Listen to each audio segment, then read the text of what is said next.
new danger out there. Cheap vodka containing alcohol, normally used in cleaning products, has been found on sale in shops across West Yorkshire.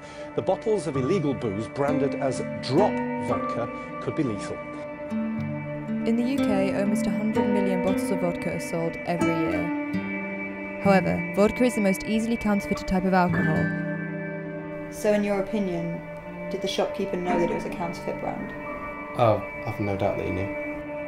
But how dangerous is this drink's preference? This stuff, shouldn't be consumed in any kind of quantities at all. We're struggling to find out what genuine blends was because we couldn't get hold of any. It was all counterfeit. And are students particularly at risk? What attracted you to this brand over better known brands? It was considerably cheaper and there was a lot more of it.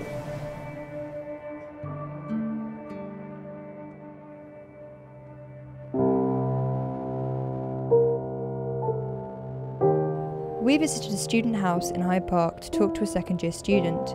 He told us about his experience after buying drop vodka from a local off-licence.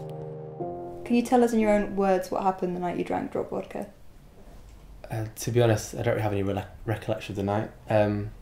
All I remember is walking over to the party and then about halfway to the house, it was just a blank from there, it was just a blur. Did you have your suspicions when you were buying the alcohol? Not really. It was, when I went to buy it, the shopkeeper was veering me towards this particular brand because I was in the process of buying a bottle of Glen's vodka. And he just said he'd show you this one because I've got a cheaper bottle in the back. So I thought, well, vodka's vodka really. So in your opinion, did the shopkeeper know that it was a counterfeit brand? Oh, I've no doubt that he knew. Most definitely, because it wasn't even on... They had a shelf of vodka behind him, and it wasn't even with the regular brands like Smirnoff. It was just in the doorway behind. We wanted to discover just how readily available counterfeit vodka was, so we visited a local off-licence in the Headingley Hyde Park area to see if we could get hold of some.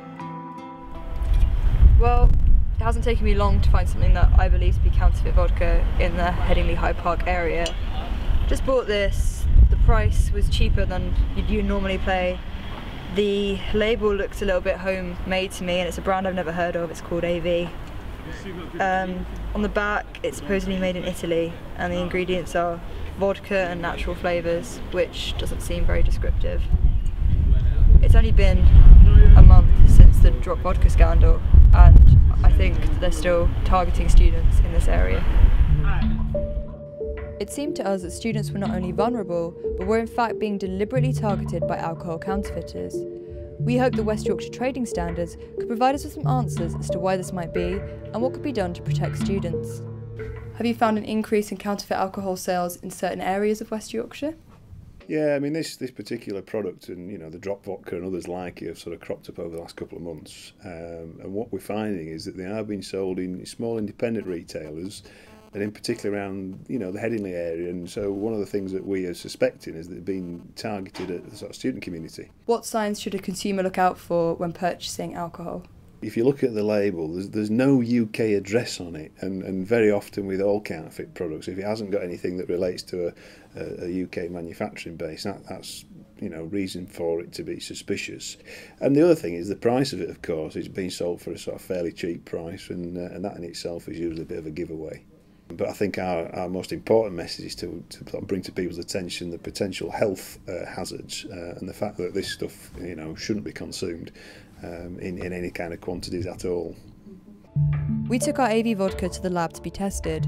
On the way I discovered just how difficult it is to distinguish between real vodka brands and counterfeit versions.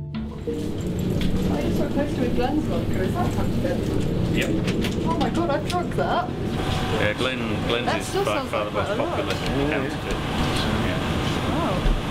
In fact, it was a long time before we actually got any genuine blends. We were struggling to find out what genuine blends was because we couldn't get hold of any. It was all counterfeit. It's all counterfeit. What would we find in counterfeit vodka that we wouldn't find in sellable vodka? In counterfeit vodkas, we tend to find various industrial chemicals. In particular, we find methanol, propanol, tertiary butanol, and perhaps most worryingly is chloroform. Would we be more worried about the short-term effects or the long-term effects of consumption of this type of alcohol? In the case of methanol, the real concern is short-term, so it's acute toxicity, and the levels tend to be higher where we find it, and it can have acute toxicity and can cause blindness, could even cause death. Sometimes you can just detect a very slight difference in smells, but to somebody who wasn't well trained in detecting counterfeit vodka, there would be no way of telling the difference between a counterfeit and a genuine. And certainly once it's incorporated into a drink with a mixer, there is definitely no way of telling. So you would not know that you were drinking counterfeit. We left our AV vodka with Chris, who is going to test it for impure chemicals. He will let us know the result of the full toxicity report in the next few days. In the meantime, we visited Nikos, another student from the University of Leeds who had recently drunk AV vodka. So could you describe the night that you drank AV vodka? I've drank vodka before, and I know my limits usually, and it hit me completely differently. I never really get really drunk like that, and I had no control of what I was doing. I was throwing up horrendously. I had to be brought home in a taxi, and it was just a horrible experience. What attracted you to this brand over better known brands? It was considerably cheaper, and there was a lot more of it. It was becoming evident to us that one reason students are vulnerable is because they are attracted by the low price of counterfeit alcohol. Dr. Bridget Buick headed a research project into drinking among Leeds students. We asked her what she thought drove student drinking.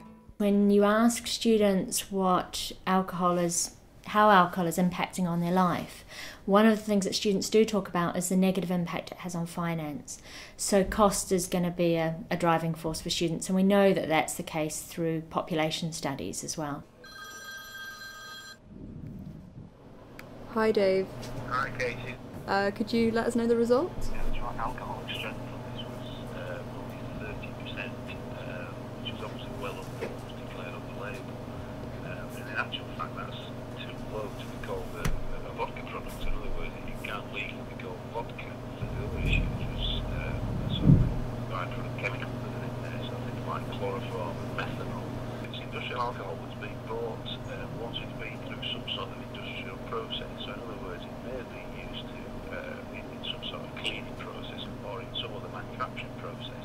And in going through that process, what it's doing is it's picking up all sorts of strange and random chemicals. So that the bottom line is, if people are buying this, what is effectively a waste product, turn it into counterfeit vodka, then the chances are it could have any kind of raw chemical in there. We just don't know what that's likely to be, what level it's likely to be, and the consequences of that is it could be extremely dangerous.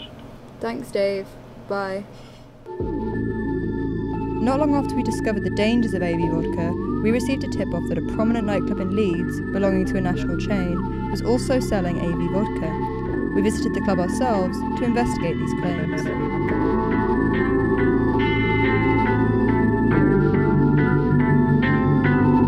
Despite displaying legitimate vodka behind the bar, AV was repeatedly produced from underneath the bar. We talked to a member of staff to see if he was aware that counterfeit vodka was being sold. I had no idea the vodka was illegal until I was approached, although I have had suspicions about the vodka they sell for a while. I don't think the company has any idea the vodka they're selling is illegal, although I do think they acquire it through less than legitimate means. They have a guy who they buy their vodka from, as opposed to buying it from a cash and carry. We seem to change stock every couple of weeks as we buy in big bulk in these big brown boxes of 24. And they just come in and out. Each box looks the same, but the bottle of vodka that comes out of it looks different. When I approached my manager, she told me that it was £5 a bottle they spent. We don't encourage the more expensive ones because we don't make as much money from selling them. In 2009, vodka became the most popular spirit in the UK, driven by its popularity among young people who are the nation's heaviest drinkers. With proposed government legislation to increase the minimum price of alcohol sold in supermarkets and off licences, it seems that in the future, even more price-conscious students could be put at risk by counterfeit vodka brands.